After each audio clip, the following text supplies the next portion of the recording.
আসসালামু আলাইকুম প্রিয় দর্শক, অন্য মঞ্চের আলাপচারিতায় আপনাদের সকলকে আমন্ত্রণ জানাই। শুভেচ্ছা নেবেন। ইউনূসের কারাগার, যাকে আমি তুলনা করি হিটলারের বন্দী শিবিরের সাথে, সেই কারাগারে আরো একটি হত্যাকাণ্ড সংঘটিত হয়েছে এবং এবার বন্দী ছিলেন একজন ভিআইপি, যিনি দুইবার শিল্পমন্ত্রী হিসেবে দায়িত্ব পালন করেছেন।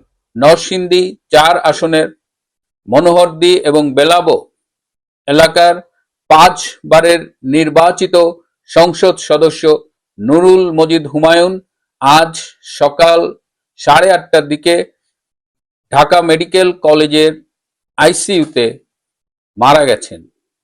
তার এই মৃত্যুটি স্বাভাবিক মৃত্যু নয়, বলা যায় তাকে হত্যা করা হয়েছে। একটু পেছনে যাই। গত ১৮ই সেপ্টেম্বর তিনি অসুস্থ হয়ে পড়লে তাকে বঙ্গবন্ধু মেডিকেল বিশ্ববিদ্যালয়ের হাসপাতালে নেওয়া হয়, যেটি একসময় পিজি হাসপাতাল নামে পরিচিত ছিল। সেখানে গেলে ডাক্তাররা তার ডেঙ্গু রোগ শনাক্ত করেন এবং তাকে হসপিটালে ভর্তি করেন। তার সাথে আরও একজন গিয়েছিলেন, এমপি এবং সাবেক মন্ত্রী গোলাম গাজী দস্তগীর, শিল্পপতি এবং রাজনীতিবিদ। ২ দিন রাখার পরে নুরুল মজিদ হুমায়ুনকে, তিনি তখনও সম্পূর্ণ সুস্থ হননি এবং তার চিকিৎসাও কেবল শুরু হয়েছে, শেষ হয়নি, তাকে জোরপূর্বক কেরানীগঞ্জ কারাগারে ফেরত পাঠানো হয়। তিনি বারবার বলছিলেন তিনি অসুস্থ, তার আরো কিছু কোমরবিডিটি ছিল, সাথে রোগ ছিল, যেমন তার হার্টের রোগ ছিল, এবং তিনি, তার পরিবার বারবার চিকিৎসকদের অনুরোধ করছিল তার চিকিৎসাটা কমপ্লিট করা হোক এবং আরো কিছু চেক আপ করা হোক, বিশেষ করে তার হার্টের চেক আপ করা হোক। কিন্তু হাসপাতাল কর্তৃপক্ষ চিকিৎসা শেষ না হওয়া সত্ত্বেও, তিনি সম্পূর্ণ আরোগ্য না হওয়া সত্ত্বেও এবং চিকিৎসা অসম্পূর্ণ থাকা অবস্থায় তাকে জোরপূর্বক কারাগারে ফেরত পাঠায়। কে তাকে ফেরত পাঠিয়েছিল?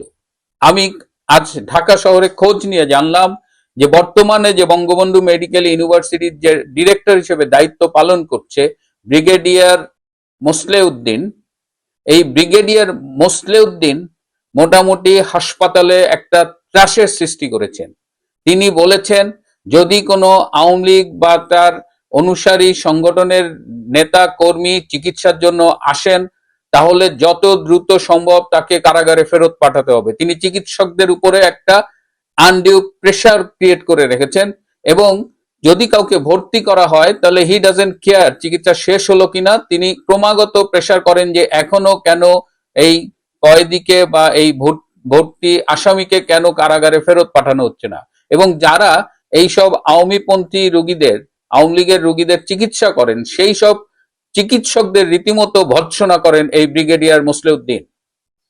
এবং যে কারণে এখন কেউ আর ওই আওয়ামী লীগের রোগী দেখলে আর চিকিৎসা করতে সাহস পান না। এমনকি কারাগারের ভেতরেও যেসব আওয়ামী লীগের লোকজন অসুস্থ হয়ে পড়েন, তারা খুব না পারতে আর হাসপাতালে আসতে চান না, কারণ এখানে আসলে তারা চরম বৈষম্যের শিকার হন, চিকিৎসাহীনতার শিকার হন এবং তাদের প্রতি এক ধরনের মানসিক বাড়তি চাপ সৃষ্টি করা হয় এবং পুরো যারা চিকিৎসা সেবায় জড়িত তাদের উপরেও এক ধরনের স্টিম রুলার চালাচ্ছেন এই ব্রিগেডিয়ার মোসলেউদ্দিন এবং তার সাথে আরো কিছু জামাতি লোকজন জড়িত হয়েছে যারা এই হাসপাতালে কাজ করে।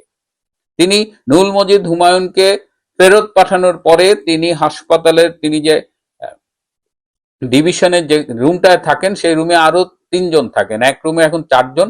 কারাগারের যে ধারণ ক্ষমতা বাংলাদেশে, সেখানে প্রায় ৩ থেকে ৪ গুণ কয়েদি এখন কারাগারে অবস্থান করছেন। তো সেইখানে ব্যারিস্টার সুমন, তিনিও ওই রুমের একজন বাসিন্দা এবং সুমন সেখানে তিনি যখন ব্যথায় কাতরাতেন তখন সুমন এই পানি গরম করে বা কাপড় গরম করে তাকে বিভিন্নভাবে পায়ে, বিশেষ করে তার পায়েও এক ধরনের সমস্যা দেখা যাচ্ছিল, সুমন সেক দিতেন। কিন্তু ক্রমশ নুরুল মজিদ হুমায়ুন তিনি অসুস্থ থেকে আরো বেশি অসুস্থ হন এবং ক্রমশ নুয়ে পড়েন এবং গত পরশুদিন শনিবার তিনি মোটামুটি অলমোস্ট ডেড হয়ে গেলে তাকে সন্ধ্যার দিকে ঢাকা মেডিকেল কলেজে নেওয়া হয় কারাগার থেকে এবং সেখানে আইসিইউতে ভর্তি করা হয়। কিন্তু ততক্ষণে তিনি চিকিৎসার ঊর্ধ্বে চলে গেছেন। চিকিৎসা আইসিইউতে তাকে ভর্তি করা হয়েছে শনিবার, গতকাল রবিবার তিনি ছিলেন এবং আজকে সকালে ডাক্তাররা তাকে মৃত ডিক্লেয়ার করেন। এখন তার ডেড বডি মর্গে আমি শেষ খবর পাওয়া পর্যন্ত যে মর্গে ছিল, পোস্টমর্টেম হয়ে তারপর তার ফ্যামিলির কাছে দিয়ে দেওয়া হবে। তো এইভাবে এই ডক্টর ইউনূস যেমন কারাগারের বাইরে নির্যাতন চালাচ্ছে, কারাগারের ভেতরে তার চেয়ে অনেক ভয়াবহ নির্যাতন চালাচ্ছে, এবং সেখানে কেউ অসুস্থ হয়ে পড়লে মোটামুটি বিনা চিকিৎসায় তাকে হত্যার সমস্ত আয়োজন সেখানে করে রাখা হয়েছে, যার সর্বশেষ বলি হলেন আমাদের বাংলাদেশের সাবেক শিল্পমন্ত্রী নুরুল মজিদ হুমায়ুন এমপি। আমরা এই হত্যাকাণ্ডের তীব্র নিন্দা জানাই, এবং এগুলো লিখে রাখা হচ্ছে।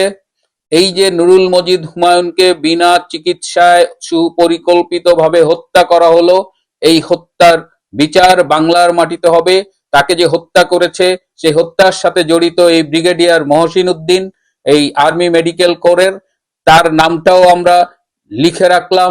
পাশাপাশি তার সাথে যারা এই বন্ধী, একজন বন্ধীর চিকিৎসা পাবেন, এটি তার মৌলিক মানবাধিকার, এবং পৃথিবীর সব কনভেনশনে এই মানবাধিকার স্বীকৃত, এবং রাষ্ট্রের এটা একটা ম্যান্ডেটরি দায়িত্ব যে একজন কারাবন্দীকে সমস্ত চিকিৎসা সেবা সে দিতে বাধ্য। কিন্তু একজন ভিআইপি বন্দী হয়েও নুরুল মজিদ হুমায়ুন সেই সামান্য চিকিৎসা সেবাটুকু পাননি, এবং মাত্র 65 বছর বয়সে এই ডক্টর ইউনূস গংয়ের নির্মমতার কারণে তাকে মৃত্যুর কোলে ঢলে পড়তে হলো। প্রিয় বন্ধুরা, আজ এ পর্যন্তই। এই সব মৃত্যুর হিসেব আমাদের রাখতে হবে, এই সব মৃত্যুর বদলা আমরা নেবই। ভালো থাকবেন, সুস্থ থাকবেন, তার চেয়েও জরুরি হলো নিরাপদে থাকবেন। সবাইকে অনেক ধন্যবাদ। স্কুল শিক্ষার্থী ধর্ষণের প্রতিবাদে আইন শৃঙ্খলা বাহিনীর সঙ্গে জম্মু ছাত্র জনতার সংঘর্ষে গুলিবিদ্ধ হয়ে অন্তত 3 জন নিহত হয়েছে গতকাল রোববার।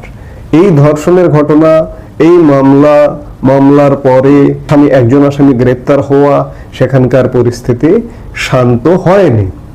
এই ঘটনায় আরো 4 জন হাসপাতালে আহত হয়ে তাদেরকে হাসপাতালে নেওয়া হয়েছে। জম্মু ছাত্র জনতা অনির্দিষ্ট কালের অবরোধ, এবং সেখানে এখনো পর্যন্ত অবরোধ চলছে, এবং এই অবরোধ বিশৃঙ্খল পরিস্থিতির কারণে প্রশাসন খাগড়াছড়ি জেলায় 144 ধারা জারি করেছে। এদিকে স্বরাষ্ট্র মন্ত্রণালয় এক বিবৃতিতে গুইমারার ঘটনায় গভীর দুঃখ প্রকাশ করেছে। তারা বলছে, গুইমারা উপজেলায় দুষ্কৃতকারীদের হামলায় 3 জন পাহাড়ি নিহত, মেজর সহ 13 সেনা সদস্য, গুইমারা থানার ওসি সহ 3 পুলিশ সদস্য এবং আরো অনেকে আহত হয়েছেন। মন্ত্রণালয়ের পক্ষ থেকে এক বিবৃতিতে এই মর্মে আশ্বস্ত করা হয়েছে যে এই ঘটনায় জড়িতদের বিরুদ্ধে অতি শিগগিরই তদন্তপূর্বক আইনানুগ ব্যবস্থা গ্রহণ করা হবে। কোনো অপরাধীকেই ছাড় দেওয়া হবে না। ততক্ষণ পর্যন্ত সংশ্লিষ্ট সবাইকে ধৈর্য ধারণপূর্বক শান্ত থাকার জন্য মন্ত্রণালয়ের পক্ষ থেকে অনুরোধ করা হয়েছে। প্রত্যক্ষদর্শী ও স্থানীয়রা জানায়, 8ম শ্রেণীর এক শিক্ষার্থীকে ধর্ষণের প্রতিবাদে জম্মু ছাত্র জনতার ব্যানারে গতকাল বিকেলে গুইমারার রামেসু বাজারে আগুন দেওয়া হয়। বাজারের বেশ কয়েকটি দোকান পুড়ে যায়।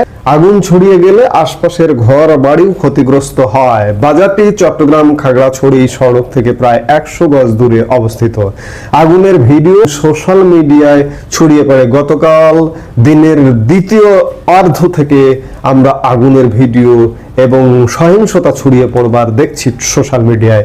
বেশিরভাগ দোকান মালিক স্থানীয় আদিবাসী সম্প্রদায়ের বলে জানা গেছে। এই ঘটনার পর গুইমারি উপজেলায় উত্তেজনাকর পরিস্থিতি বিরাজ করছে। আইন শৃঙ্খলা রক্ষাকারী বাহিনীর সদস্যরা এলাকায় টহল দিচ্ছে। এটা গতকালকের খবর। আগের দিন অবরোধ সমর্থক এবং আইন শৃঙ্খলা বাহিনীর সদস্যরা একে অপরের ধাওয়া পাল্টা দেওয়া করে। এই সময় গুলির শব্দ শোনা যায় বলে জানা গেছে। স্থানীয় সূত্রে জানা গেছে, এই ঘটনায় কমপক্ষে 6 জন আহত হয়েছেন। প্রত্যক্ষদর্শী মাংসজাই মার্মা এবং কাঞ্জরি মার্মা জানান, তারা একটি খাদ্য গুদামের সামনের রাস্তায় অবরোধের সমর্থনে শান্তিপূর্ণভাবে বিক্ষোভ করছিলেন। তাদের অভিযোগ, আইন শৃঙ্খলা রক্ষাকারী বাহিনীর সদস্যদের সাথে সেখানে বাকবিতণ্ডা শুরু হয় এবং এক পর্যায়ে আইন শৃঙ্খলা রক্ষাকারী বাহিনীর সদস্যরা তাদের উপর গুলি চালায়। এতে আতঙ্কিত হয়ে লোকজন পালিয়ে যায়। পরে কয়েকজন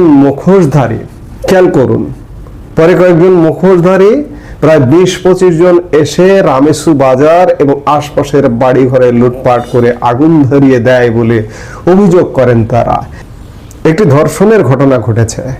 ধর্ষণ থেকে বিক্ষোভ, আন্দোলন, কর্মসূচি এবং কর্মসূচি থেকে রক্তপাত, সহিংসতা এবং মুখোশধারী এসে সেখানকার স্থানীয় বাজার বাড়িঘর জ্বালিয়ে দিচ্ছে। কি ঘটছে পার্বত্য চট্টগ্রামে, কি ঘটছে পাহাড়ে, আপনাদের নিশ্চয়ই মনে আছে গত বছর ঠিক এই সেপ্টেম্বর মাসেই 19 সেপ্টেম্বর বা 18 সেপ্টেম্বর এরকম একটি সময় গত বছরও পাহাড়ে এমন সহিংসতার ঘটনা ঘটেছিল। সেটি ঘটেছিল রাঙ্গামাটি জেলায় এবং একটি মোটরসাইকেল চুরিকে কেন্দ্র করে একজন হত্যাকাণ্ডের শিকার হয়েছিলেন। এরপর সহিংসতার বারুদ ছড়িয়ে পড়ে গত বছরও ঠিক এই সেপ্টেম্বর মাসে রাঙ্গামাটি জেলায় এবং 144 ধারা জারি করা হয়েছিল। এবার খাগড়াছড়িতে পাহাড়ে একটা ইস্যু পেলে অস্থির করতে চাইছে কারা? আজকে প্রশ্ন এসে যায় যে পাহাড় আসলে কি আমাদের থাকবে কিনা। আজকে বহু বছর যাবত আমরা পাহাড় নিয়ে অস্থিরতার কথা শুনছি। আপনারা বহু বছর আগে পাহাড় নিয়ে শান্তি চুক্তির কথা শুনেছেন নিশ্চয়ই। 1996-2001 সালে আওয়ামী লীগ ক্ষমতায় যখন ছিল তখন পাহাড় নিয়ে শান্তি চুক্তি করতে হয়েছিল। কিংবা 1972 সালে স্বাধীনতার পর গঠিত হয়েছিল জনসংহতি সমিতি, পাহাড়ের স্বায়ত্ত শাসন, পাহাড়িরা থাকবে, বাঙালিরা সেখানে গিয়ে থাকতে পারবে না। আবার বাঙালিদের পুনর্বাসনের কথাও হয়েছিল, পুনর্বাসনের ব্যবস্থাও করা হয়েছিল জিয়াউর রহমানের শাসন আমলে। পাহাড়টা সবকিছু মিলে ঐতিহাসিকভাবে আমরা একটা দুর্দুল্যমানতার মধ্যে আছি এবং সাম্প্রতিক সময়ে পাহাড় নিয়ে আরো ভয়ঙ্কর পরিস্থিতি সব ঘটছে। এই যে বর্তমান অন্তর্বর্তীকালীন সরকার, এই সরকার আসবার পরে এতদিন অন্তর্বর্তী সরকারের আগে পর্যন্ত পাহাড় যথেষ্ট নিয়ন্ত্রণে ছিল।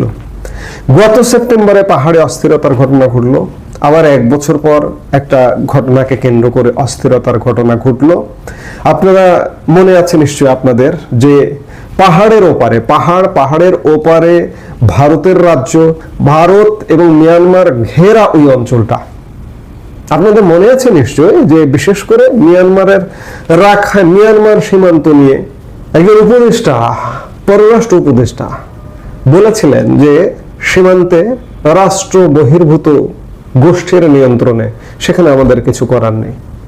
আপনি রাষ্ট্র চালান, আপনার কিছু করার নেই। যার কারণে আজকে বারবার পাহাড় অস্থির হয়ে উঠছে। এই অস্থিরতার শেষ কোথায়? এই পাহাড় নিয়ে মার্কিন ডিপ স্টেটের পরিকল্পনা আছে। সেখানে আমাদের পার্বত্য অঞ্চল, কক্সবাজার, চট্টগ্রাম, ওইদিকে 7 সিস্টার্স, এদিকে মায়ানমারের রাখাইন রাজ্য মিলে সেখানে একটা খ্রিস্টান রাষ্ট্রের পরিকল্পনা। অন্যদিকে এই যে পার্বত্য চট্টগ্রামে যে মার্কিন উপস্থিতি, এই মার্কিন উপস্থিতি কার জন্য? কিংবা এখানে যদি একটা যুদ্ধ হয়, যুদ্ধের প্রস্তুতি। আপনারা কদিন আগে শুনেছেন যে মিয়ানমারে করিডোর, বাংলাদেশ দিয়ে একটা মানবিক করিডোর কার জন্য, কিসের জন্য? আশপাশের কোন রাষ্ট্রের জন্য? রাষ্ট্র বহির্ভূত অর্গানাইজেশনের জন্য। বিশেষ করে মিয়ানমার রাখাইন রাজ্যের যে বিদ্রোহী গোষ্ঠী আছে আরাকান আর্মি, তাদের জন্য। তাদেরকে করিডোর কে দিতে চায়? মার্কিন যুক্তরাষ্ট্র বাংলাদেশকে ব্যবহার করে করিডোর দিতে চায়। কি কারণে? এখান দিয়ে অস্ত্র পাচার হয়। এই অস্ত্রটা কার বিরুদ্ধে ব্যবহার হবে? মিয়ানমারের রাষ্ট্রীয় প্রতিষ্ঠান, সরকারি বাহিনীর বিরুদ্ধে। এর উদ্দেশ্য মিয়ানমারের বিদ্রোহী গোষ্ঠীর সঙ্গে মিয়ানমারের সরকারি বাহিনীর সহিংসতা যুদ্ধ চলমান আছে। 2 দিন পর ঘটনা ঘটে এবং এই যুদ্ধটাকে আরো চূড়ান্ত যুদ্ধে পরিণত করা হচ্ছে মার্কিন যুক্তরাষ্ট্রের উদ্দেশ্য। তাহলে বলুন যে বাংলাদেশের সাথে কি মিয়ানমারের সম্পর্ক ভালো আছে? মিয়ানমারের যে রাষ্ট্র সম্পর্ক ভালো যদি থাকে, রাষ্ট্র বহির্ভূত প্রতিষ্ঠানের সাথে সম্পর্ক ভালো আছে, আরাকান আর্মির সাথে। আবার ভারতের সাথে সম্পর্ক ভালো আছে এই মুহূর্তে বাংলাদেশের। আজকে যদি মিয়ানমার এবং ভারত মনে করে যে বাংলাদেশ এত বাড়াবাড়ি করছে, ঠিক আছে, আমরা না হয় দখল করি। ভারত এবং মিয়ানমার মিলে পার্বত্য চট্টগ্রাম যুদ্ধে জড়িয়ে গেল। মিয়ানমারকে যেহেতু মার্কিন যুক্তরাষ্ট্র সাইজ করতে চাইছে বাংলাদেশকে দিয়ে, মিয়ানমার বাংলাদেশকে টার্গেট করে যদি অ্যাটাক করে, কি করবেন? সাপোর্ট দিল ভারত, চীন, রাশিয়া। এই অঞ্চলে যুদ্ধ হলে অন্য অঞ্চলে যুদ্ধ হবে না, মিয়ানমার দিয়ে যুদ্ধ হবে। কাজেই পার্বত্য চট্টগ্রাম আমাদের জন্য যথেষ্ট সংবেদনশীল, এবং পার্বত্য চট্টগ্রামে যখন এই ধরনের অস্থিরতাগুলো ঘটে, আমি বলছি না যে আজকে ধর্ষণ কাণ্ডের পরে এই ষড়যন্ত্রের পেছনে কেউ আছে। ধর্ষণ কাণ্ড কিংবা সেখানকার আন্দোলন, এটা হচ্ছে একটা পরিস্থিতি। এই পরিস্থিতিটাকে তৃতীয় কোনো পক্ষ কাজে লাগাতে পারে। গত বছর 144 ধারা জারি করতে হয়েছিল, তৃতীয় কোনো পক্ষ কাজে লাগাতে পারে। কাজেই আমাদের পার্বত্য চট্টগ্রাম আমরা, আর বর্তমানে বাংলাদেশে যে সরকার আছে, যেমন সরকারের তরফ থেকে বলা হচ্ছে যে সীমান্ত রাষ্ট্র বহির্ভূত অর্গানাইজেশনের হাতে, ঠিক তেমনি বাংলাদেশও এই মুহূর্তে যে শাসক শ্রেণীটা আছে, এটাও সরকার বহির্ভূত একটা শ্রেণী বাংলাদেশ শাসন করছে, এক প্রকার দখল করে। কাজেই আমি যদি প্রত্যাশা করি যে এই সরকার আলোচনার মাধ্যমে, মীমাংসার মাধ্যমে সেখানকার পরিস্থিতি ট্যাকেল করবে, এই আশাটা দুঃস্বপ্ন ছাড়া কিছু না। কাজেই এখন খানিকটা হয়ে গেছে যে আল্লাহর মাল আল্লাহ নিয়ে গেছে, আমাদের কথায় কথায় আমাদের জনগোষ্ঠীতে একটা কথা প্রচলিত আছে। এখন আমাদের বলতে হবে, এই মুহূর্তে আমরা বাংলাদেশের মানুষ, বাংলাদেশের যে কোনো ইস্যুতে নিরুপায়। আমাদেরও বলতে হবে যে আল্লাহর মাল আল্লাহ ঠিক করবে। আমাদের পাহাড় একদম অরক্ষিত, এটা বলার অপেক্ষা রাখে না।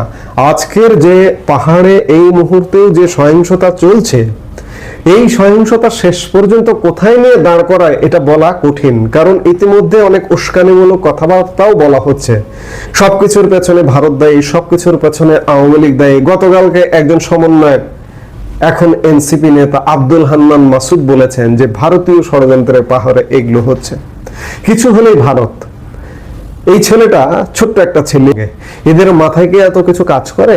এদের মাথায় এত কিছু কাজ করে না। এদের মুখ দিয়ে কেউ না কেউ বলিয়ে নেয়, স্বার্থান্বেষী মহল বলিয়ে নেয় যে ভারতকে একটা উস্কানি দেওয়া, যে ভারতের কারণে পাহাড় আজকে অস্থির হচ্ছে।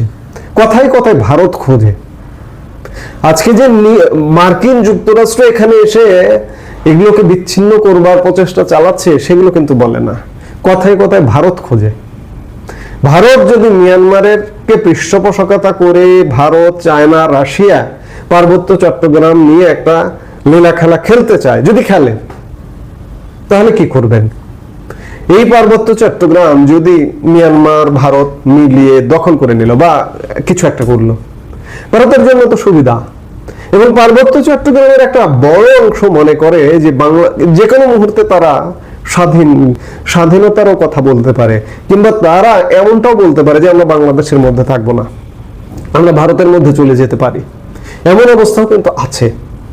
তো কাজেই পার্বত্য চট্টগ্রাম আমাদের জন্য যথেষ্ট ভাবনার বিষয়। বিগত সময়ে আমরা পার্বত্য চট্টগ্রাম নিয়ে যথেষ্ট শান্তিতেই ছিলাম, স্বস্তিতে ছিলাম। সাম্প্রতিক সময় আমরা যথেষ্ট অস্বস্তির মধ্যে পড়ে গেছি। কিন্তু এর শেষ কোথায়, এর শেষ আমরা বলতে পারবো না, কোনো প্রেডিকশনও করতে পারবো না। শেষ পর্যন্ত এটি কোথায় গিয়ে দাঁড়ায় এটি বলা কঠিন।